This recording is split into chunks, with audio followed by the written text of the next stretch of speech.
Okay, let's go back to this constant iteration.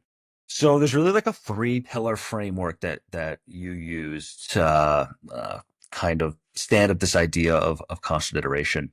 The first pillar is constantly improving UI and UX to reduce incoming tickets, right? So if someone's asking, "Hey, what's your price?" and they ask every single day, well, okay, maybe we should have a better way for them to find that so they don't come in asking about price every day.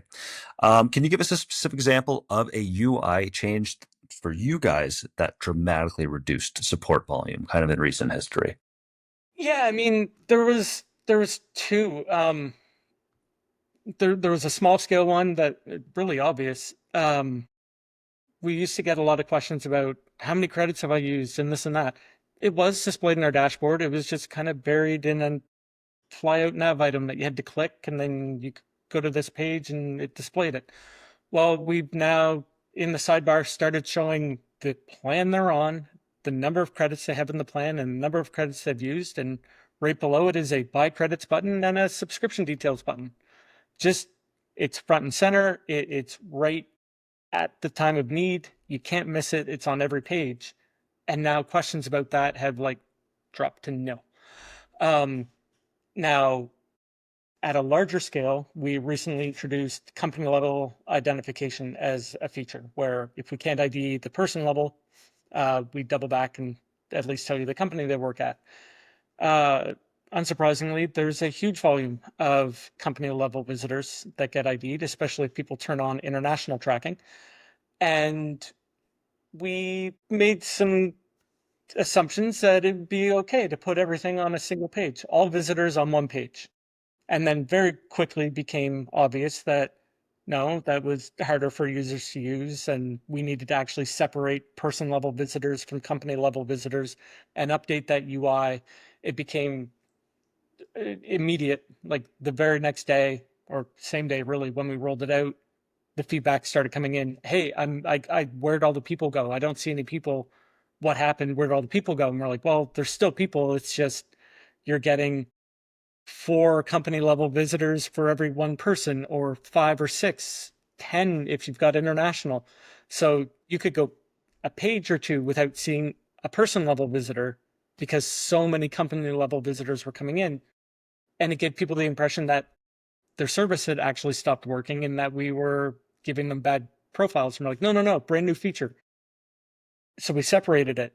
And that feedback from users was instantaneous, and we knew that we made a whoopsie and needed to go update it. And now, again, no problems. It's totally understandable. It's very clear. So getting that feedback right then from users and going, "Hey guys, we need to make this change. Let's go do it," was super valuable.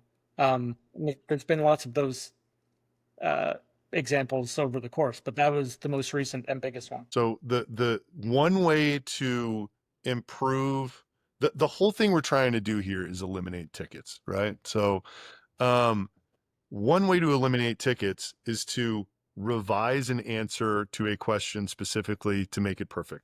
Another way to eliminate tickets is just fix your UI so that the tickets don't happen, right?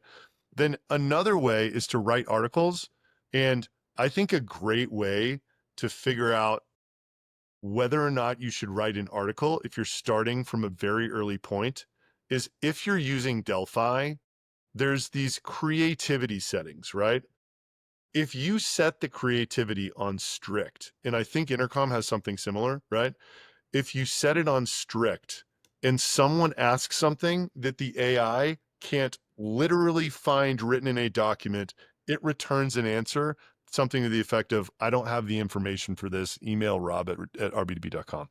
When we use Delphi, we left that setting on strict for a month to just see where the holes in our documentation are. And it's an amazing way to find the holes in your documentation. So that's the recommendation.